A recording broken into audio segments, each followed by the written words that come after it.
L'exercice ici est un grand classique. C'est la compression isotherme d'un gaz, le gaz est le système thermodynamique, dans donc un piston par une masse m. Le gaz est en connexion avec une source de chaleur à température T, et donc durant cette compression isotherme réversible quasi statique infiniment lente, la température du gaz ne change pas et est toujours à température T. Pour que cette compression isotherme soit lente, donc quasi statique et donc isotherme en même temps, eh bien on ne met pas la masse m d'un seul coup comme ça et en laissant tout descendre brutalement, au contraire, on introduit la masse m petit morceau par petit morceau. Donc si vous voulez mettre 1 kg, eh bien vous le mettez petit poids par petit poids, jusqu'à ce que vous ayez à la fin une masse m qui assure donc la compression du gaz et dans un état d'équilibre thermodynamique final à température T toujours.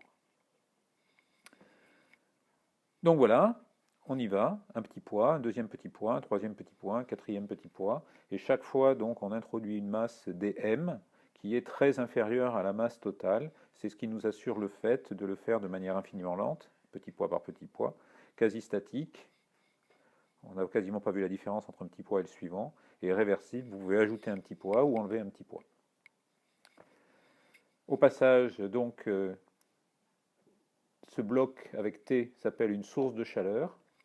Si la température du gaz est supérieure à la température de cette source de chaleur, de ce thermostat, eh bien le gaz se refroidit, il y a une quantité de chaleur qui sort du gaz pour aller vers la source de chaleur. Si la température du gaz est inférieure à la température de la source de chaleur, eh bien dans ce cas-là, au contraire, c'est la source de chaleur qui donne de la chaleur au système. Delta Q est positif et le gaz se réchauffe. Donc on peut avoir des échanges dans un sens et dans l'autre au cours de cette compression, des échanges de chaleur entre le gaz qui est notre système thermodynamique et cette partie du monde extérieur qui est la source de chaleur et qui assure la température par les échanges de chaleur. Donc voilà un résumé qu'on trouve sur le site numelify.uniciel.fr qui définit donc la source de chaleur pour tout le monde. Alors une fois qu'on est à ça, on peut commencer à étudier la situation, on est en place, donc on sait que la température du gaz est égale à la température de la source de chaleur. Notre gaz est un gaz parfait. L'énergie interne, résultat essentiel que l'on voit en permanence quand on se préoccupe du gaz parfait comme système le plus simple pour travailler en thermodynamique, eh bien donc l'énergie interne du gaz parfait ne dépend que de la température du gaz parfait. Ici, la température du gaz parfait est une constante, donc l'énergie interne est une constante. Donc le premier principe de la thermodynamique nous dit que la variation de l'énergie interne, la variation de l'énergie interne pour tout système thermodynamique est égale à la quantité de chaleur échangée avec le monde extérieur plus la quantité de travail mise en jeu dans son interaction avec le monde extérieur. Ici, l'énergie interne ne peut pas varier, la température est constante, donc en permanence, Q plus W est égal à 0. Si on a une quantité de travail qui est mise en jeu dans les interactions avec le monde extérieur, eh bien immédiatement, cela va être associé à un échange de chaleur de signes opposés avec la source de chaleur. Donc ça, c'est la base de cet exercice, qui est donc cette compression isotherme quasi statique, réversible et infiniment lente.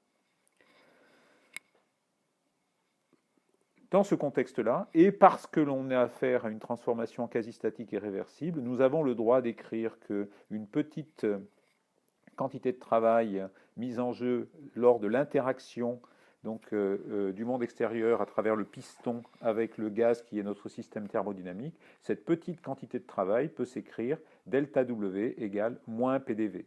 Donc on peut écrire ce travail mis en jeu dans l'interaction avec le monde extérieur comme étant uniquement décrit par les variables internes du système. Quelle que soit la forme de l'action du monde extérieur, on le définit uniquement à partir des variables internes du système thermodynamique, la pression du gaz et le volume du gaz, et la variation de volume du gaz ici. Donc on écrit dans le cas de ces transformations quasi-statiques et réversibles, delta W égale moins PDV.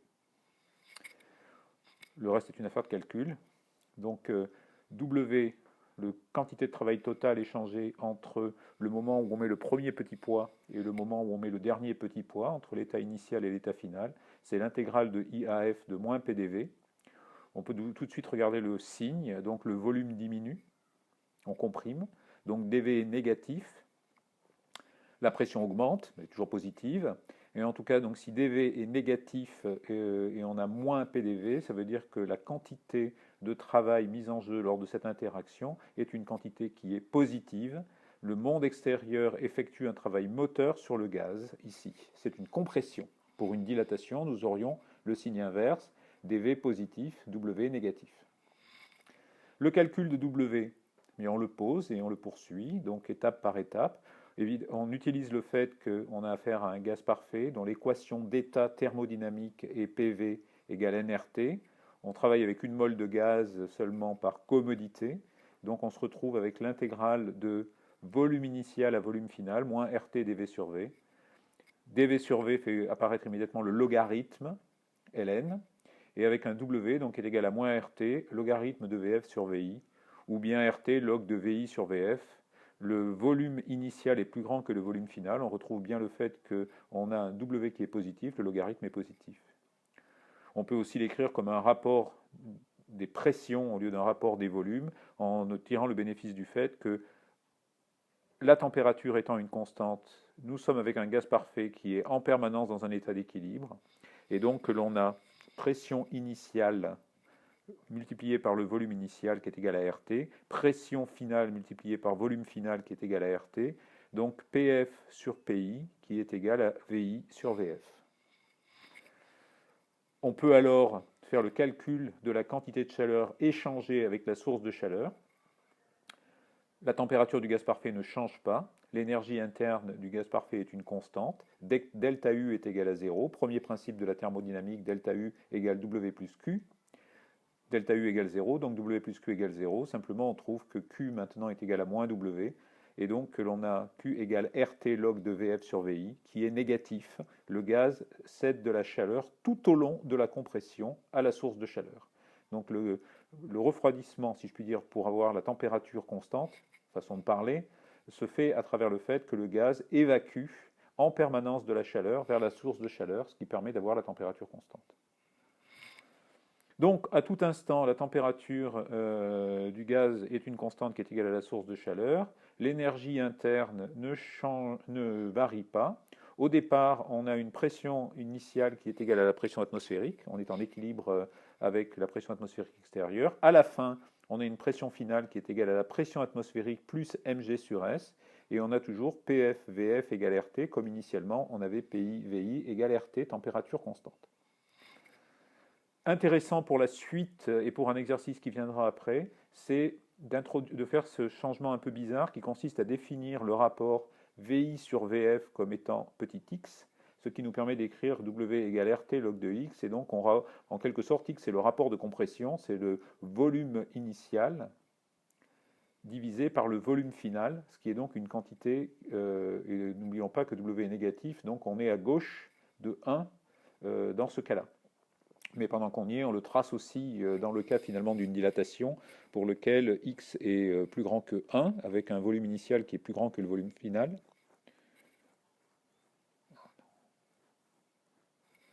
Désolé, je me suis pris les pieds dans l'explication. Donc le volume initial, dans l'occurrence, quand on a affaire à une compression, est plus grand que le volume final. Donc x est plus grand que 1, et donc en fait on se situe à droite de 1 et pas à gauche. Et je n'ai pas tout à fait le courage ici de refaire tout l'enregistrement.